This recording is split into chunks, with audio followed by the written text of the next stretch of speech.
Hello everyone, this is Devin, here to bring you DraftKings NFL DFS picks for Week 11. For those new to the Sporty Mouth Channel, I'm going to provide 7 DFS picks for GPP. The 7 DFS picks I provide are not the only option out there. Therefore, if you do not hear an NFL player or DFS pick mentioned in the video, does not mean they're not in play. With this video, I'm going to do a little something different. I'm going to go through every game and maybe point out a few players that I would draft, and you will see various stats along with projected over-under and spread, just to show you there are several ways to build a lineup, and there are tons of stats that you can use to justify drafting various players. I'm going to go through every game and maybe point out a few players and try to put some stats with those players to show you why I'm going to say consider that player for a lineup.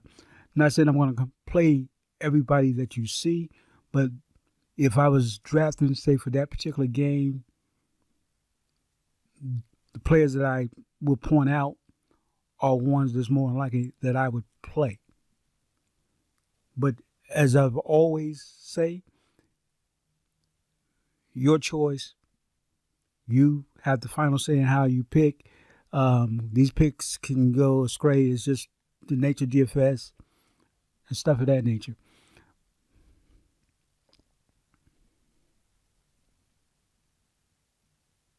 I'm going to take a look at the top 3 games projected total.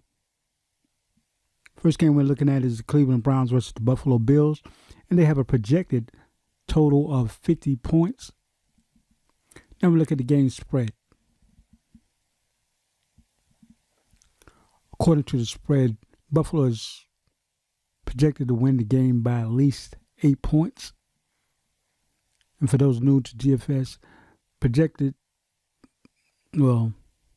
the spread is the projected margin of victory.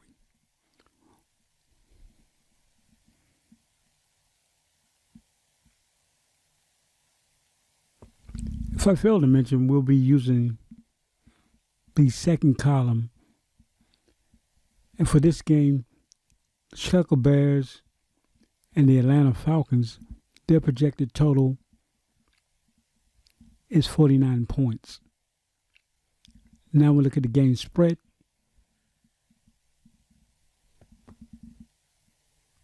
According to the spread, Atlanta Falcons is favored to win the game at least by 3 points. And the final game we're taking a look at is the Dallas Cowboys versus the Minnesota Vikings. And it has a projected total of 48 points. Now we'll look at that game spread.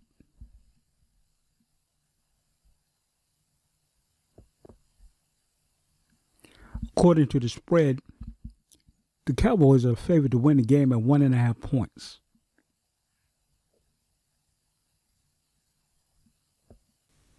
Now we're in the same game, and now we're looking at the passing yards allowed for the Chicago-Atlanta game. We're going to go back here. I'm just using this as a simple example.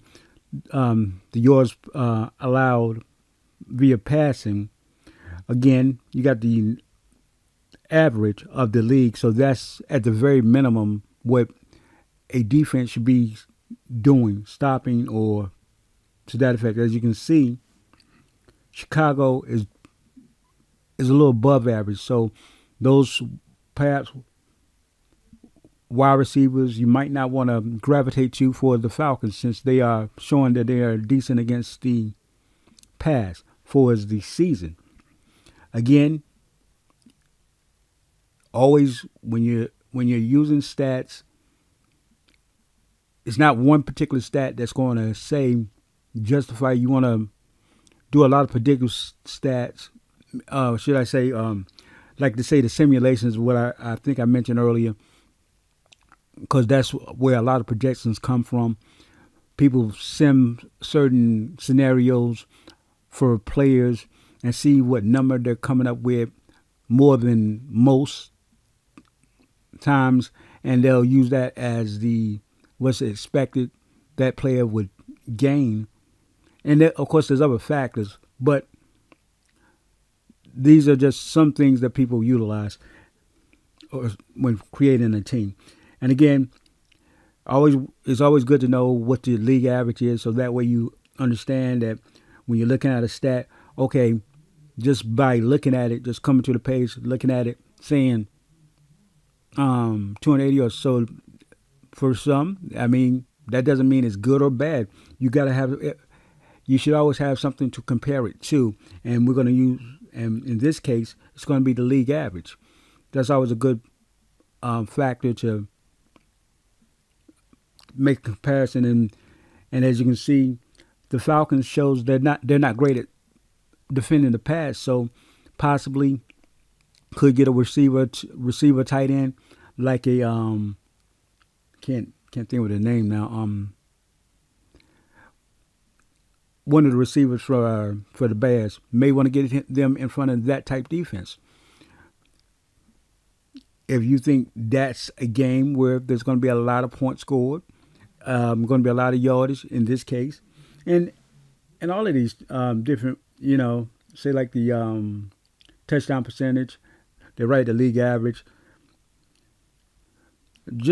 I'm just showing you an example of how you can utilize your stats or certain stats to help create a lineup just at the very basics of stuff. There's a lot more. I think there's a lot more to it than just looking at a stat and saying, oh, that makes it okay to roster that player. But what this is trying to show you is have a stat that you can compare it to instead of just looking at one stat. Should be looking at several different stats and other factors that may affect the game.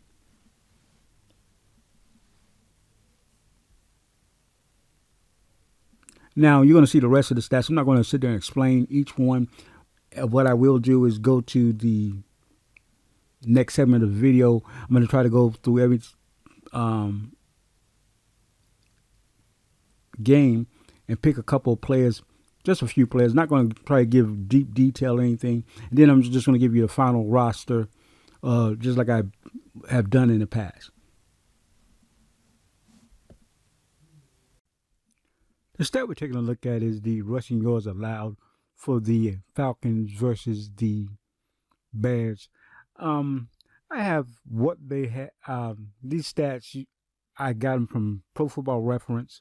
Did a little thing with my graphics. So, but what I'm trying to show you is, I'm going to give this as an example. I'm not going to go through every stat, but every game, I'm going to have a rushing yards allowed, and down here we see the league average. And I'm going to take a look at this yard, that YG, where you see my cursor. This is what the defenses are allowing for us on the ground for a Falcon squad, like 119 yards. And down here, this is the league average. So according to that average, Falcons are decent against the run in comparison to the league average. And you could take that information and try to find a player. You may want to stay away from playing a running back or a decent running quarterback against a team such as the Falcons, possibly. You definitely have to further break down. This is just basic stuff in regards to stats, because there's plenty more stats, because you can go by position, but I'm doing it by team. Just give you an example, and you're going to see throughout the video, they're going to be rushing yards allowed, and then I'm going to show you a passing yards allowed. I'm not going to go through every one, but you want to always look at the baseline. The baseline is what a average team would do against, or league. What's the league average? So when your defenses, or you see a team like a Chicago Bears, they are allowing 142 yards on the ground. And according to that, they're not great at defending the run, according to league average. So you may want to get a player in front of them, which could be for the Falcons. Cordell Patterson could be a player that you could grab. You know, there's more information as you can break stuff down with more stats. I'm just giving you a basic rundown of just using this stat. There are plenty of stats to try to justify and to get certain players on your roster. For example, like I gave the over-under and the spread, you'll probably utilize that as well. This stat here will help you somewhat pick the defense you want to get your player in front of. You want to exploit their weaknesses, which, according to this particular stat, just looking at the yards per game average, the Bears are not great at defending the run. And you could find a player from Atlanta, like I said, a Cordell Patterson, to pass roster. Or, just showing you this example. I'm going to go to this passing stat and pretty much give you another example of how you can use those stats to pick your various players. And then I'm going to go through a game, maybe point out maybe 2 or 3 players that you could perhaps draft based on some information that you may gain from looking at various stats. This is just really an example. Wanted to show people that there are several ways to pick a lineup. Yeah, the projections are definitely further just as the score to the various stats. And I should say it's just what it is, a projected total or projected points that's scored. So somewhere somebody's running like a simulation, like on my old channel I had the Monte Carlo simulation where you can say run a series to see simulations to say how Cordell Patterson will do against the Bears. If you ran it 5,000 times or something to that effect, you can do something like that in Excel. Definitely check. Excuse me. Getting out a little bit off track, but anyway, you utilize these stats to help you pick your teams. The projections that you see is what some of the information that's gathered from using the various stats and the other predictive tools.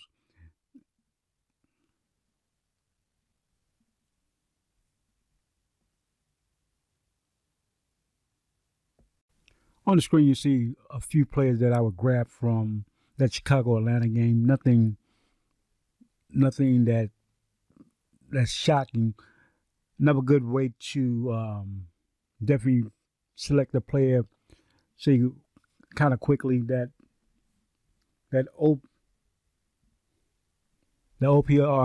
OPRK. If it's in the green, that means that defense is not great at defending that particular position. That's a quick way to grab a player. Again, this is directed towards the beginners playing DFS new, but a lot of ways. But as you can see, nothing mind-blowing. Probably a lot of players that people would play anyway, but definitely player like Fields is going to be on everybody's radar. He's been playing solid football. Again, Patterson, decent runner and wide catcher out of the backfield. Mooney is their top target, and Komet, another good tight end player that I think caught 2 touchdowns last week. So definitely these players probably make good options for this particular game.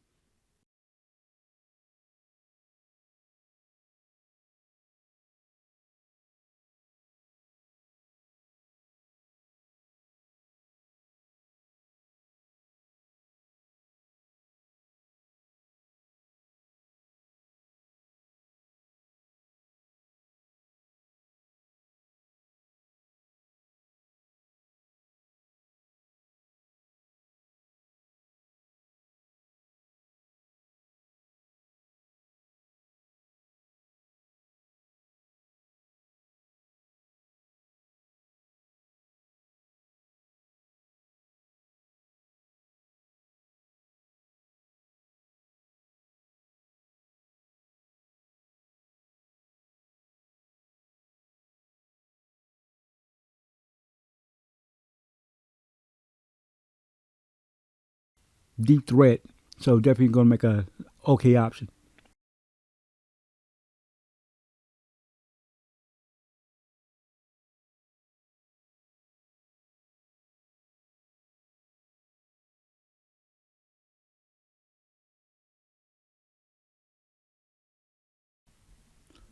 These are a few players I would grab from the Cleveland versus Buffalo. Of course, you don't see Diggs. Everybody's going to play Diggs. Josh Allen's another player. Just Nick Chubb is always a player to probably roster. That makes a decent option. Singletary, 31st in the league. The Browns are 31st in the league and allow fantasy points to the running back position. So Singletary, definitely a player I would consider. And People Jones, I think he makes a decent option because of his price tag. He's had a solid week last week, and he's going to be a player that you can utilize to fit other players like a Nick Chubb or a Stephon Diggs, those with higher DraftKings salaries, into your lineup.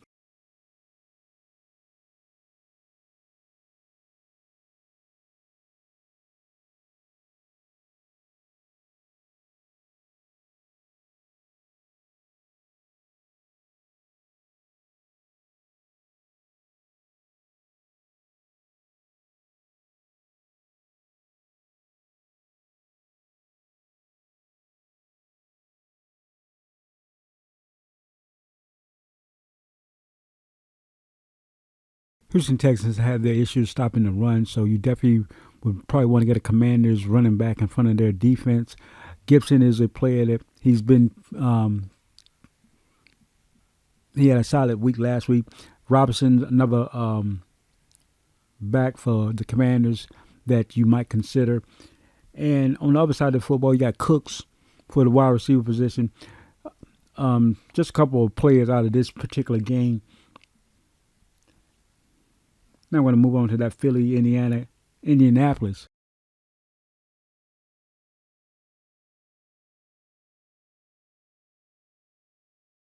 A couple of players to watch out of this game is for the Colts and the Eagles.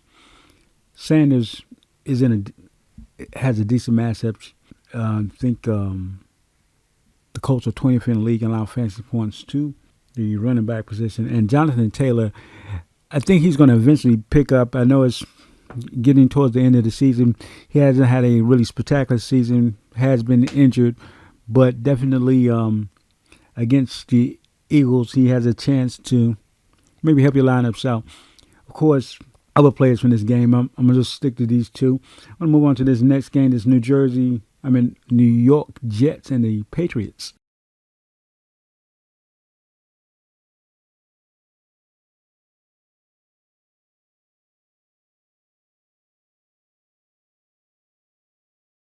Try to keep this moving. I only see two players that I particularly catch my eye in this particular game. I like Clarkland. He's a player that sees at tight end, sees some targets from the tight end position. Didn't mean to jump over Stevenson. Stevenson, probably one of the better backs that's going to be playing in the game. He has shown that he can find the end zone. Think he makes a decent option for this particular game. Not saying I'm not too thrilled about this game in general, but if I was grabbing a player or two, they'd definitely be right on my list there.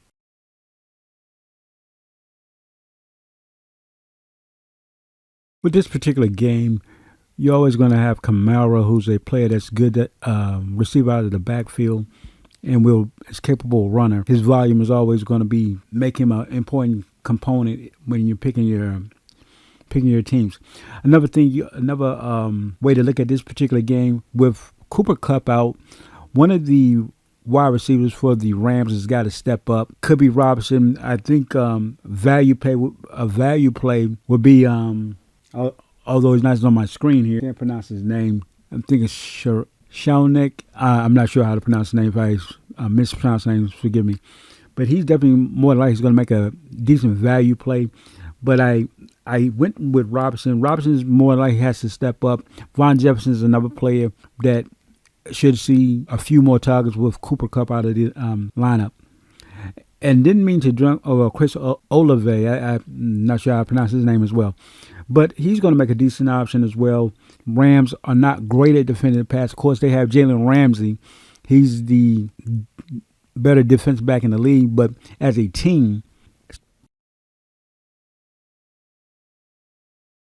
a few players that I like out of this Giants versus Lions game. Saquon Barkley is definitely the main player that I would probably grab in one of my main lineups. The Lions are not great at defending the run, and Barkley's a good receiver out of the backfield. He can catch the football, and of course he's one of the better runners in the league. Jones is going to make a decent option. He's a player that can get yardage with his feet as well as pass. Does make an option. Brown is going to be probably going to be tough. The Giants fourth in the league allowing fantasy points to the wide receiver position, so it's going to be kind of tough. But I didn't want to just add nothing but giant players. In the tight end position, New York is not great at defending the tight end, but I'm not somewhat comfortable grabbing a player from the Lions squad that I think can take advantage of that weakness. That's another thing. Although the defense could be weak at defending a certain position, there's got to be someone to step up and exploit that weakness, try to take advantage. Slayton, I think it makes a decent option again in this particular game. If you're looking for a cheaper option, $5,000 DraftKings salary, that's not bad for a wide receiver. These are just a few players out of this particular game. I'm going to move right along, try to get to this full lineup, try not to make this video too long.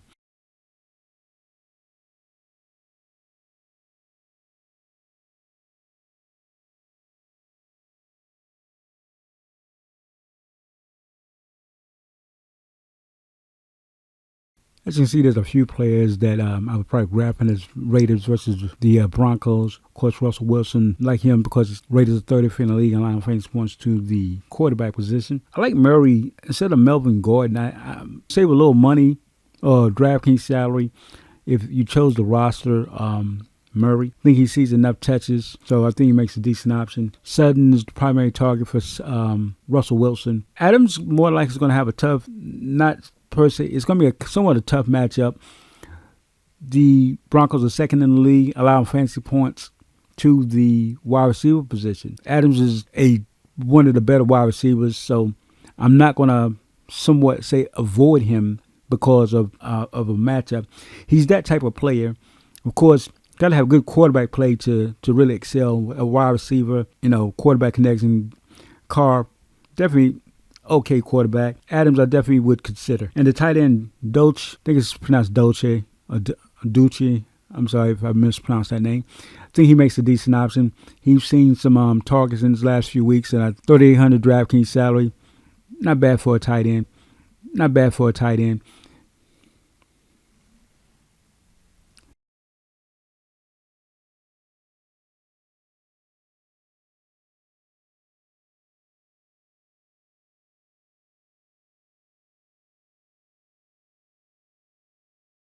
The Dallas-Minnesota game is going to be one of probably the top games that people will be selecting players from with good reason. This is projected to be a high-scoring game.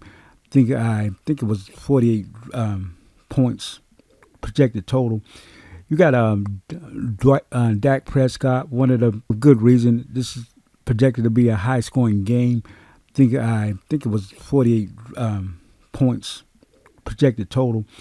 You got Dak Prescott, one of the decent players in the NFC for as a quarterback. Got CeeDee Lamb, the best wide receiver on the Cowboys squad, and Jefferson, considered by some one of the better wide receivers in the league. And his price tag is definitely justified to show that he's one of the better players in the league. I think it's going to be a good game. This game has a lot of shootout potential, so if that's the case, there's going to be a lot of passing, so both of those players are going to be highly owned because of that. And the player here, Schultz, he makes a decent option. The Vikings are 23rd in the league on fantasy points to the tight end position, so definitely going to make a decent option. He gets targets. Prescott looks for him, of course. So these are just a few players I would consider from this particular game.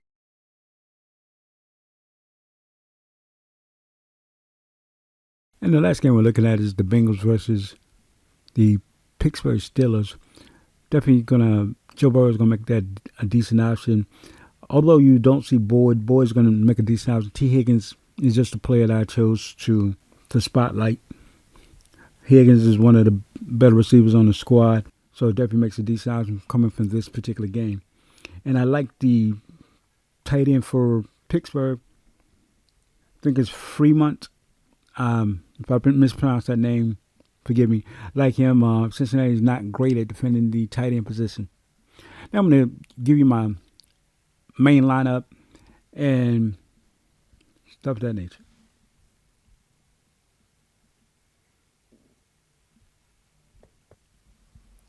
This is one lineup of many that I came up with. I'm going to provide other shorts. Probably got this out a little late in comparison to what I normally do.